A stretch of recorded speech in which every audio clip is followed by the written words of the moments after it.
Hey guys, welcome back to Thorough Capping. Coming at you with Del Mar for today.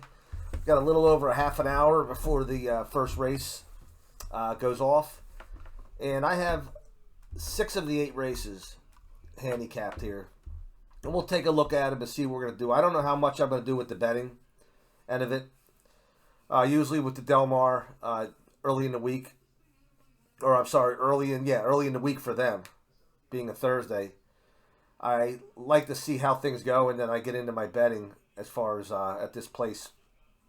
Probably either Friday if I play tomorrow or Saturday, because this place can be tricky at times, just simply because of it being Del Mar, and two, mainly because it's a meet where there's just a lot of horses from a lot of different places coming here to run horses off of layoffs. And then, so there's so many intangibles in a lot of these races, as you'll see. Like race number 1 is 6 furlongs on the main track. But, we're coming across a lot of turf runners and a lot of lightly raced horses in race 1. Thankfully, there's only six horses in the race. And the 4 is a standout for me. The 4 is a 3-to-1 morning line. And I have the 1 in there just to make it 4 horses. But, I mean, I wouldn't consider the 1 as keeping an eye out as far as value goes for a win. I mean, do what you want to do, but I think this is a 3-horse race, mainly a 1-horse race. I think if my data is right and my figures are pointing me in the right direction, the 4-horse, even though the 2 is the 9-to-5 morning line, I like the 4 6-2-1. I actually like the 6, who's 5-2 on the morning line, a little better than the 2-horse, and then I have the 1 in there for 4th. So. Race number 2 was a maiden special weight, 2-year-old. A lot of first timers. That was a pass for me. And then we moved to race 3. Race 3 was a mile on the dirt. If you want to take a quick look at the runners and to see where I was able to pull my information from. We had a lot of turf races here. I was able to pull a target off the last race. Even though it was a trouble trip here, bumped at the start. I pulled a target off of there. So I don't know where the accuracy goes here. And then we're looking at 5.5 furlongs. I tossed that race. I had to pull my target from this mile at Los Alamitos. And after that, we got a quarter horse race in there. So it's crazy. You got a lot of different mixtures of horses coming here, especially at the low level prices. Here's a horse I couldn't pull a target figure from a two-turn race from. I didn't reach back. I actually used one of these, the 74 I got from one of these races here. And here's another one, a string of 5.5 furlong races. So in the past, I mean, this is usually this was a race I used to pass on. And when I say pass on, I'm probably going to pass on it. Even if I were planning on betting today, I would probably pass on betting this race. But when I say pass, I used to pass on even handicapping races like this because of all those different hurdles and tangibles. But, we're trying to see how the adjustments do when you make adjustments to the figures to account for the different distances and the different surfaces and see how they hold up. So when I looked at this race, I came out with the 2:10.89. And we got a pretty good amount of qualitative data over here that helped boost the points a little bit. Value there, though, the 8 and the 9, keep an eye on the 8 and the 9. The 9 horses, 15-1 on the morning line, 82 on ability, tied with the 6 and the 1 in top final fraction. And he's actually 4th in overall in the TC rating. The 2 is the top TC rating horse. This could probably teeter either way, 4-1 morning line. You might get that 9-2 value, you might not. But we'll see how things go. 2:10.89. Race number 4 was also another first-time starter race. So, I didn't go there. And then race 5, we got another mile on the main track. Again, let's take a look at some of the hurdles we had to overcome. We got the synthetic mixed in here now. And I usually make a 3-point adjustment from synthetic to main track. I will subtract 3 points from a synthetic rating to equivalent to to the dirt. and I subtract 5 points from a turf rating to equate it to a dirt. So here's turf we're looking at here. More synthetic. You know, we have a couple dirt races mixed in there. Here's more turf, and then here's a string of sprint races. So again, it wasn't necessarily the easiest card to handicap, but everybody loves a challenge. Let's see how we do here in the fifth. 3 stood out for me on the matrix side. Oop, get that off of there. 3 stood off on the matrix side. Hold on, why does this keep popping up? There we go. And on the, it was a top TC rating at 83.3, followed by the 4. If we look, the top 4 choices in ratings, all morning line-wise, meet that 9-2 better value. So there's 4 horses to keep an eye out there. I don't know who the morning line favorite is. I'll check real fast. I don't think there was any really odds-on favorite here. 4-1 might have been the top, the 10 horse, and I think there might have been another 4-1 up here. No, 9-2. So that 10 horse is actually the morning line favorite. So even the odds maker had a difficult time trying to figure out who the public was going to make the favorite here. So there's a very good shot that one of these 4, or at least one of these 3 here, could see favoritism, and mainly the 3 here. So we'll see how things go. 3, 4, 6, 8 in race 5. Race number 6. Race number 6, was that the sprint? Yeah, this is a 5 furlong sprint. I used the early fraction instead of the late fraction for final fractions here, because I was dealing with some races, some horses that did not have any 5 furlong races. So what I did was I just used the sprints that I could. One thing to be mindful of, guys, if you're playing Del Mar and you see Santa Anita and you see the 6.5 furlong with the asterisk, you see the asterisk next to the turf, that's their downhill turf course, and that's like super fast. If you notice, the 3/4 time right there is a 1:05.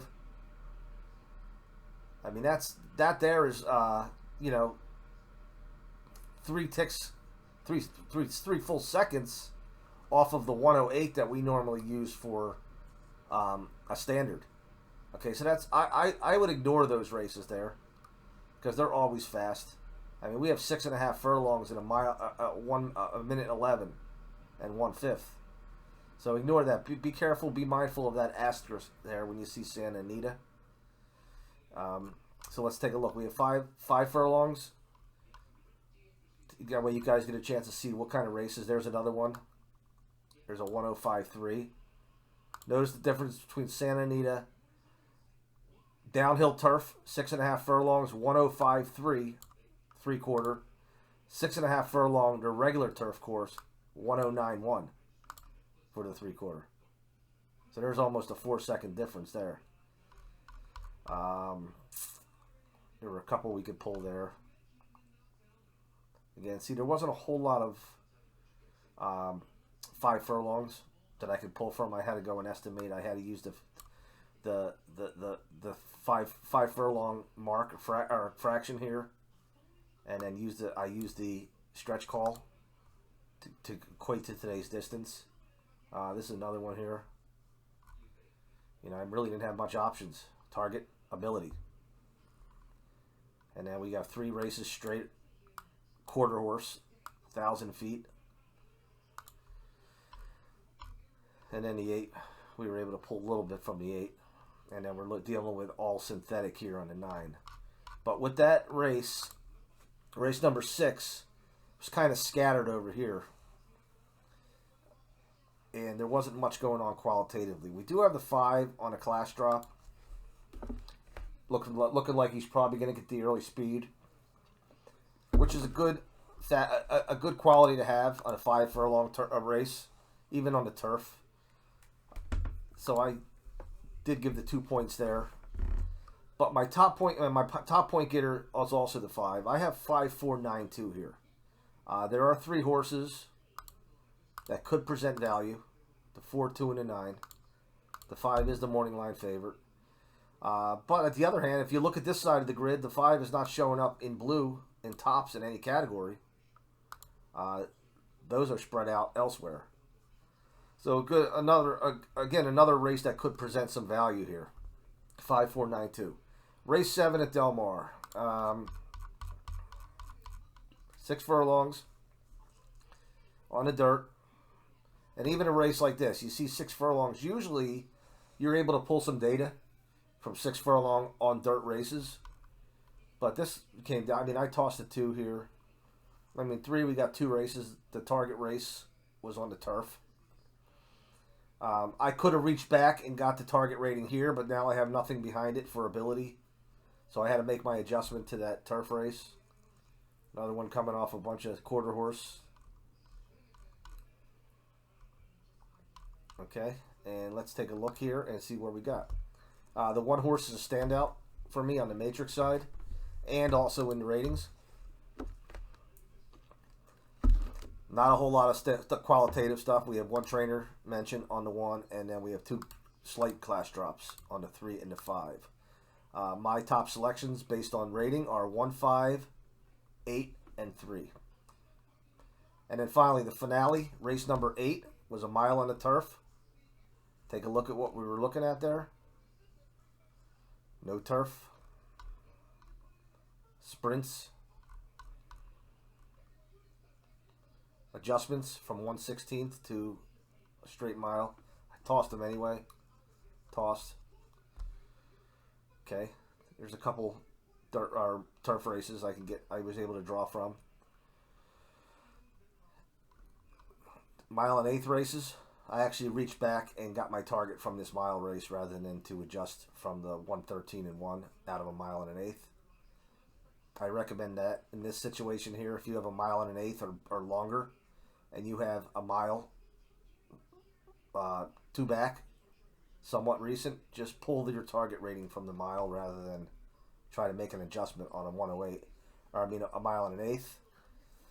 Simply because, as mentioned before, the energy is distributed differently because it's a longer race, and there's going to be less energy left for that in the end.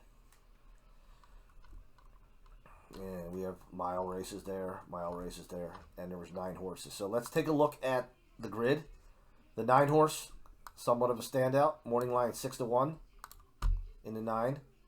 The 9 and the 7 are both tied in TC rating. The 2 horse is the tops at 88.5, only a half a point higher than the other 2. And then I had to decide between the 8 and the, or was it? The 8 and the 1. And what I did was I threw the 8 in there because of the fact that this is a route race on the turf. So I went with the final fraction leader rather than the ability leader. If you look at it, his final fraction is a lot higher, much higher in the out of the target race than the 1, and is also, he's got the 1 beat in the target by 1 point. So if I had to give it to one or the other, I went with the 8. I mean, who knows? It's for fourth selection anyway. But the value in this race could go to the 2, to the 9, or possibly even the 8, depending on what the public does there. But that's all she wrote. We have about 20 minutes until the first race. Hopefully you get a chance to get this in. If not, if I get an opportunity, I will do a recap later on to see how it goes. Thanks for viewing. I'll talk to you soon.